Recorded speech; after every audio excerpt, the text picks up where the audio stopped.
চুঁচুড়ার নামী বিনোদিনী বালিকা বিদ্যালয়ে চরম ভোগান্তির শিকার খুদে পড়ুয়ারা। তালা বন্ধ স্কুলের ঘর, তাই রোদের মধ্যে মাটিতেই বসে চলছে পঠন পাঠন। মর্নিং সেকশনে চলে প্রাইমারি স্কুল আর ডে সেকশনে হাই স্কুল, কিন্তু ইলেকট্রিসিটি বিল দেওয়া নিয়ে দুই বিভাগের দ্বন্দ্বে এই পরিস্থিতি। প্রাইমারির প্রধান শিক্ষকের দাবি প্রতি মাসে 4,000 টাকা করে বিল দিতে হয় হাই স্কুলের প্রধান শিক্ষিকাকে। সেই টাকা কয়েক মাস না দেওয়ায় ঘরে আজ তালা পড়েছে। স্কুলে সোলার প্যানেল থাকা সত্ত্বেও কেন মাসে 4,000 টাকা বিল দিতে হবে, প্রশ্ন তুলেছেন প্রাইমারির প্রধান শিক্ষক প্রতাপ মণ্ডল। অভিভাবকদের অভিযোগ, প্রাইমারি আর হাই স্কুলের ঝামেলায় ভুগছে শিশুরা। এই প্রচন্ড গরমে বাইরে বসে ক্লাস করছে তারা। অনেক সময় মর্নিং শেষ হলে বাচ্চাদের স্কুল থেকে বেরও করে দেওয়া হয়, কারণ তখন ডে সেকশন শুরু হয়। মাইক হাতে অভিভাবকদের কাছে আর্জি জানান প্রধান শিক্ষক প্রতাপ মণ্ডল। কেউ পারলে বাড়ি থেকে পাখা নিয়ে আসুন, গরমে বাচ্চাদের ভীষণ কষ্ট হচ্ছে। খবর পেয়ে স্কুলে পৌঁছান চুঁচুড়ার বিধায়ক সুবীর নাগ। দুই বিভাগের প্রধানের সঙ্গেই কথা বলেন তিনি। জানান, খুব বড় সমস্যা নয়, আলোচনার মাধ্যমে মিটিয়ে ফেলা সম্ভব। স্কুলের বদনাম হয় এমন হইচই করা ঠিক নয়। দ্রুত বৈঠক করে সমাধানের আশ্বাস দিয়েছেন বিধায়ক। প্রশ্ন এখন একটাই, শিক্ষকদের ইগোর লড়াইয়ে কেন বলি হবে কচিকাচারা? সমাধান কতটা দ্রুত হবে সেটাই এখন দেখার বিষয়।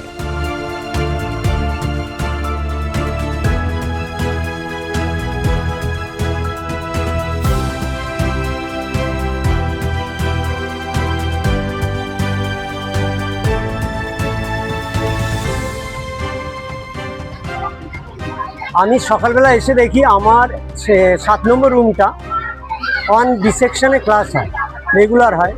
এসে দেখছি রুমের চাবি নেই, তালা বন্ধ।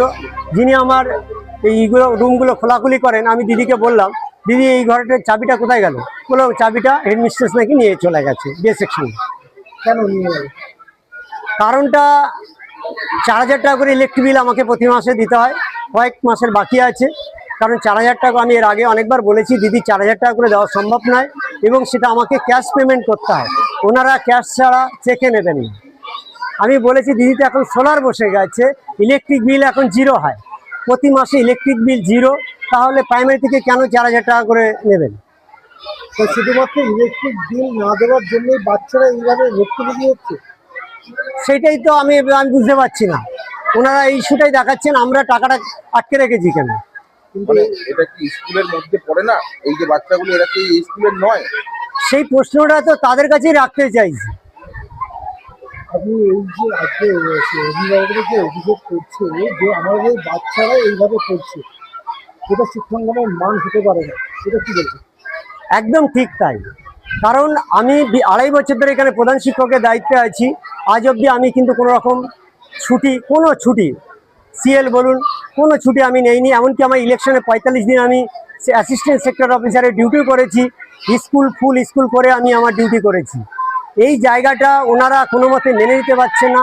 প্রাইমারি সেকশনের সুনাম এখন ইতিমধ্যে আপনারা আশেপাশে অভিভাবকদের কাছে শুনে দেখবেন। আর সেইটা আমার যেটা মনে হচ্ছে, এটা ওনাদের কোনো না কোনো জায়গায় হয়তো অসুবিধা হচ্ছে, নাহলে এরকম বন্ধ রাখবে এখানে। কত বাচ্চা পড়ে? আমার বর্তমান 725। আমি ক্লাস 5-এ অ্যাডমিশন নিতে পারছি না রুমের অভাবে। আমার একটা সেকশনে 65টারও বাচ্চা রয়েছে। কজন শিক্ষক শিক্ষিকা রয়েছে? আমার এখানে বর্তমান এই নাচের টিচার যেগুলো আমাদেরকে রাখা হয়েছে, সেইগুলো নিয়ে মোট হচ্ছে 23 জনের মতো। কোথাও কি ক্লাসে স্কুলের মধ্যে রাজনীতি ঢুকে গেছে বলতে পারবেন? একদম, আমার তো তাই মনে হয়। কারণ বিগত দিনে যখন আপনার মাননীয় লকেট চ্যাটার্জি সাংসদ ছিলেন, সেই সময় তিনি তার উন্নয়ন ফান্ড থেকে 3.5-4 লাখ টাকার একটা ওয়াটার প্রজেক্ট, যেটা আপনার মেয়েরা পানীয় জল, বিশুদ্ধ পানীয় জল খেতে পারতেন, সেই ব্যবস্থা আমি করেছিলাম। ওনার সঙ্গে আলোচনা করে আমি হেডমিস্ট্রেসকেও বলেছিলাম, তখন ম্যানেজিং কমিটি সেটাকে করতে দেওয়া হয়নি। আমি প্রশ্ন করি, দিদি মেয়েরা তো জলটা খাবে, অসুবিধাটা কোথায়? কারণ হচ্ছে একটাই, যেহেতু বিজেপির সাংসদ, তাই ওনারা এটাকে অ্যালাউ করেনি। আমি এটাও প্রশ্ন করেছিলাম যে তাহলে মেয়েদের যে টয়লেট হলো ডে সেকশনে, সেখানে রত্না দে নাগ, তার উন্নয়নের ফান্ড থেকে কি করে হয়? উনি বললেন যে দেখুন, এত কিছু বলা যাবে না। এই কথা হচ্ছে হেডমিস্ট্রেসও বলেছিল, এবং সেই সময় হেডমিস্ট্রেসের নাম হচ্ছে মৌমিতা পাল। মানে কোথাও কি রাজনীতিকরণ হচ্ছে? এবং ওনার সঙ্গে তখনও ছিলেন হচ্ছে আপনার তখনকার প্রেসিডেন্ট, তিনি এখন মারা গেছেন, নাম হচ্ছে রঞ্জিত ঘোষ। ওনারা দুইজনই ছিলেন। এখন কি চাইছেন আপনি? আমি চাইছি আমার মেয়েরা যাতে পড়াশোনা সুস্থভাবে পড়াশোনা করতে পারে, যতগুলো প্রাইমারি সেকশনে রুম দরকার আছে সেই রুমগুলো খুলে দেওয়া হোক। পর্যাপ্ত রুম আছে, রুমের অভাব নেই। কি নাম আপনার? আমার নাম প্রতাপ মন্ডল। আপনি কি এই বিষয় নিয়ে উচ্চতর কর্তৃপক্ষকে জানিয়েছিলেন? আমি আমার ডিপার্টমেন্টকে আমি অনেকবার বলেছি, তো তারাও চেষ্টা করেছেন, কিন্তু কোনো মতেই ম্যানেজিং কমিটি এই বিষয়টা কোনো রকম সদর্থক পালন করেনি। এখনো কি ওই ম্যানেজিং কমিটিতে রাজনীতিকরণ চলছে মনে করছেন? তা নাহলে এটা কেন হবে? কি নাম আপনার? আমার নাম প্রতাপ মন্ডল, এই স্কুলের প্রধান শিক্ষক। সবাইকে কি বলবেন? পুরো আমরা যতটা শুনলাম আমাদের মর্নিং স্যারের কাছ থেকে, এটা যতদূর মনে হচ্ছে এটা পার্টিগত সমস্যা হচ্ছে, দুই দলের মধ্যে কোনো একটা সমস্যা হচ্ছে। সেটা আমাদের কাছে কোনো কিছু ম্যাটার করে না। আমরা এটাই চাই আমাদের বাচ্চারা আমরা সুস্থভাবে স্কুলে পাঠাই। সেরকম আমাদের বাচ্চারা সব দিক থেকে, যেমন সরকার থেকে বাচ্চাদের যেরকম শিক্ষা স্বাস্থ্য সব দিক থেকে আমরা দিক থেকে সব সুস্থভাবেই চাই। কিন্তু এই যে বাচ্চারা আমরা যে বাড়ি থেকে জল পাঠাই সেই জলটা খাই, সেটা এই গরমে বাচ্চাদের জন্য কিন্তু পর্যাপ্ত নয়। এবার তারা যদি জল খাওয়ার জন্য হেড স্যারের কাছে যায়, কিন্তু হেড স্যার মানে এখানে কিছু করণীয় নেই, উনি নিরুপায়। উনি যে বাচ্চাদের সেই ব্যবস্থা নেই স্কুলে, সেটা হেড স্যারই বলতে পারবে আমাদের থেকে ভালো। কত স্টুডেন্ট আছে এখানে? এখানে 700 উপরে স্টুডেন্ট আছে। এইভাবে পড়াশোনা হয়? আগে অতীতে হতো? আগে তো খুবই নাম ছিল, পড়াশোনাও যেমন হতো, সব ডিসিপ্লিন ছিল, সবকিছু ছিল। কিন্তু ইদানিং আমাদের বাচ্চারা বাড়িতে গিয়ে আমাদের বলছে যে বাথরুমের প্রবলেম হচ্ছে, আমরা বাথরুমে যেতে পারছি না, বাথরুম অপরিষ্কার, এমনকি একদিন বাথরুমে সাপও দেখা দিয়েছে, কালকেও সাপ দেখা দিয়েছে। তারপরে এখানে প্রচুর মানে জলের দিক থেকে খুব সমস্যা হয়। এবার ওইটাই আমরা হেড স্যারকে বলেছিলাম, তো হেড স্যার এই নিয়ে ডে সেকশন ম্যামের সাথে অনেক কথা বলেছে, কিন্তু ওনারা ওনাদের যে সমস্যা নিয়ে করছে সেটা ওনারা এই যে বাচ্চারা রাস্তায় বসে ক্লাস করছে, এটাকে কিভাবে দেখছেন আপনারা? এটা আমরা খুব খারাপ ভাবে দেখছি, আমাদের খুব খারাপ লাগছে। আমরা ছোট ছোট বাচ্চাগুলোকে ভোর 6টায় তুলে রেডি করে স্কুলে আনি, এই গরমের মধ্যে বাচ্চারা দেখুন কিভাবে ক্লাস করছে, বাচ্চারা ঘেমে অস্থির হয়ে যাচ্ছে।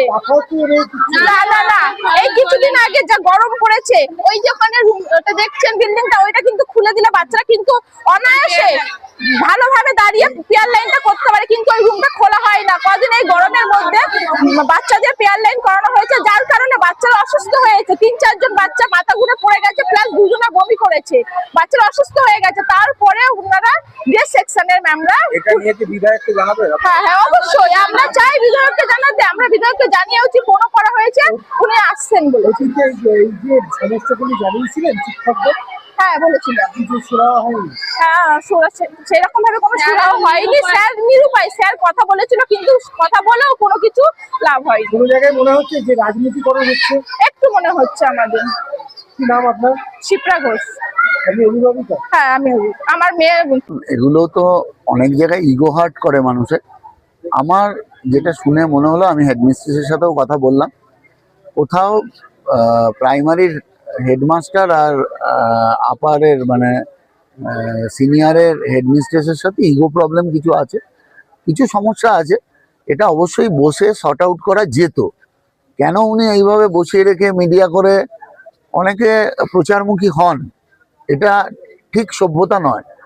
আমি বলেছি দুজনকে নিয়েই আমি একটার সময় বসবো, বসে এটা সর্ট আউট হবে। হতে পারে এখন স্কুলের অনেক বেশি ছাত্রছাত্রী আছে, তার বেশি ঘর লাগবে, এটা একটা ডিফারেন্ট ইস্যু। তার মানে আমার বেশি ঘর লাগবে, আমি কাউকে ফোন করেছিলাম, সে দেয়নি মানে আমি ওটাকে মিডিয়া করব, এটা হতে পারে না। এটা এমন কোনো বড় ইস্যুই নয়, ইস্যুটা খুব ছোট্ট। এটা বসে সেটেলমেন্ট করে নিজেদের মধ্যে আলোচনা করে মেটানো যেত। সেটা যে কারণেই হোক হয়নি, আমি সেটা নিয়ে কিছু বলছি না। তাদেরকে বাচ্চাদেরকে ক্লাসরুমে পাঠিয়েছি। আমি অভিভাবকদেরও বলছি এটা নিয়ে কোনো চিন্তা নেই, অবশ্যই যেটা হওয়া উচিত সেটা হবে। কিন্তু কোনো পরিস্থিতিতেই মানে আমি এমন কিছু করব না যেটা ক্যাওয়াটিক মনে হয়। আমরা মানুষকে স্বচ্ছতার সাথে ভালোভাবে রাখবার জন্য সরকারে এসেছি। এর মানে এই নয় যে ছোট্ট কিছু বিষয়কে নিয়ে বড় করবার জন্য সেটাকে মিডিয়া করে প্রশাসন বা স্কুল কর্তৃপক্ষ যারা দায়িত্বে আছে তাদেরকে মেলাইন করা যাবে। যা হবার হয়ে গেছে, এটা আশা করছি আজকে দুপুরবেলা আমি দুপক্ষকে নিয়েই বসবো, 1টার সময় দিয়েছি। এটা আশা করছি আজকেই মিটে যাবে। আপনি এলেন আর সলিউশন হয়ে গেল জিনিসটার, এটা তো আগেও হেডমাস্টারটা সলিউশন করতে পারতেন বসে। দেখুন, এটা আমি জানি না কে কোন পক্ষ কি করেছে। আমার মনে হয় পরিবেশকে ঠিক রাখা উচিত, কেন বাচ্চারা, আমরা কিভাবে পরিবেশ নির্মাণ করব তার উপর বাচ্চারা তাদের শিক্ষা পাবে। আমরা এমন কিছু করতেই পারি না যে মেসেজটা ভুল যায়। অতএব যে মেসেজটা দেওয়া উচিত সেটাই দিয়েছি, আপাতত ঠিক হয়েছে। আশা করছি আজকে দুপুরের পর বিষয়টা মিটে যাবে। দাদা, শিক্ষাঙ্গনে যেখানে ছাত্রছাত্রীরা পড়াশোনা করতে আসে, অভিভাবকরা অভিযোগ করছে এই তীব্র তাপদাহের একটা পাখা পর্যন্ত নেই, এটা কিভাবে দেখছেন? দেখুন, যদি পাখা না থাকে পাখা লাগানোর ব্যবস্থা করতে হবে। তার মানে এই নয় পাখা নেই বলে আমি সেটা বড় করে মিডিয়াকে দেখিয়ে অমুককে দেখিয়ে এতে সমস্যার সমাধান হয় না। যে কোনো সমস্যা যদি তৈরি হয় আমাদের উচিত সেটা কিভাবে সমাধান হবে সেটা দেখার। অন্য কোনো রাস্তায় যাওয়াটা ঠিক নয়। ঠিক আছে, যেটা হয়েছে আমার মনে হয় আমরা কয়েকদিনের মধ্যেই এটা মিটিয়ে ফেলতে পারবো।